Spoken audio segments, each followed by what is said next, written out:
Okay, so good afternoon everyone. Good afternoon, sir. So we're going to report about the metacognition development. But before that, let us first identify what is metacognitions. So metacognition is, put simply, thinking about one's thinking. More precisely, it refers to the process used to plan, monitor, and assess one's understanding and performance. Okay, dito, when we say metacognitive, it is thinking about thinking and learning how to learn, no? So in this, yung metacognition is a process ng individual on how they are going to develop, no? To develop the individual, how they are going to develop the metacognition of individual.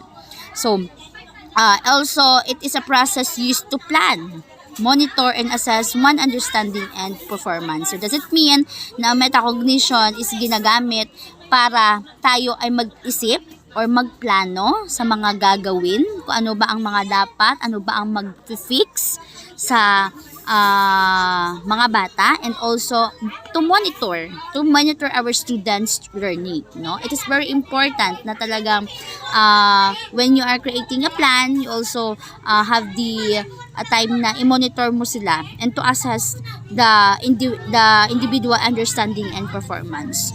So that is the metacognition. Kasi when we say naman development, yun talagang nade-develop, no? Na talagang there is development na mangyayari sa kanilang mga sarili or sa individual. May mga development dapat sila na ma-apply, na kung saan yung pag-apply na yun is isa sa mga tutulong sa kanila to develop the metacognitive or the metacognitions na meron sila. Meron tayong dalawang researcher according to Fang and Cox, no? These two researcher showed that metacognitive awareness was evident in preschoolers and students as young as 8 years old. Children may have the capacity to be more aware and reflective of their own learning, however, that may have been taught and encouraged to apply metacognition. So, sabi ng dalawang researcher na talagang yung metacognitive awareness na makikita na in the preschoolers pa lang, and student as young as 8 years old, na-apply na yung metacognition na meron sila. Which is, the metacognition, it is refers to the higher order thinking skills ng isang bata. Na talagang dito pa lang na stage, madedevelop na sa kanilang utak kung paano sila mag-analyze, paano sila mag-create in their own way, no? And also by using the higher order thinking skills na meron sila, it is also follows yung tinatawag nating na learning, no? And also sabi din dito na children may have the capacity to be more aware and reflect of their own learning, no? Na talaga ang mga bata hindi lamang nakikinig sila, hindi lamang ginagawa yung mga dapat nilang gawin, but then again they may have the capacity to be more aware and reflective of their own learning. So that's it. So next is, so here's are the teaching strategies to develop the metacognitions. Okay, it is very important to know as a future educator, as a future teacher, in how we are going to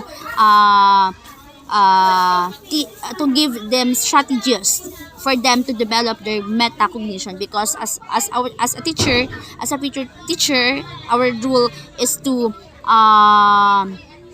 give them the knowledge, and also our responsibility is to develop this metacognition into individuals or into our learners. So the first strategies that we have for us or to them to develop their metacognitions, first is have students monitor their own learning and thinking. That is mean na hayaan natin na yung mga students natin is magkaroon sila ng own way nila on how they are going to learn and think, no? talagang our responsibility is na hayaan sila. It is always, let us gawin lang natin kung ano yung mga dapat natin gawin as a teacher. Let us guide them, monitor them, and talagang hayaan natin sila sa kung paano sila matuto, no? By the use of their thinking skills, no? And second is have students learn study strategies. Okay, isa din ito sa mga makadevelop ng metacognitive nila is yung hayaan natin or let us give them the idea or have students learn study strategy, no? Kasi alam naman natin na mga students is may kanya-kanyang way on how they are going to study, no? And let them allow them. And next is the third is have students make prediction about information to be presented next based on what they have read, no? Kasi dito sa number 3, it gives students yung tinatawag natin na talaga bang nagbasa sila, talaga bang nakinig sila. So let them or have students make predictions, no? Kaya it is very important na hindi lamang puro teacher-centered, no? It is very important din na meron tayong tinatawag na learning or learners-centered, no? Ask them or ano bang nangyari doon sa kwento, ano ba yung ending ng kwento, ano ba yung natutunan nila sa kwento, and that is a way to develop their metacognitive, no? So the fourth is have students relate ideas to existing knowledge structure, no? It is very important din na hayaan natin ang mga estudyante na kung saan yung mga ideas na meron sila, no? Ibigay natin sa kanila kung ano yung mga ideas na meron sila. Let us appreciate what ideas na meron sila, which is na yung talagang ideas na hindi naman malayo doon sa knowledge na binubuo nila. But then again, let us allow.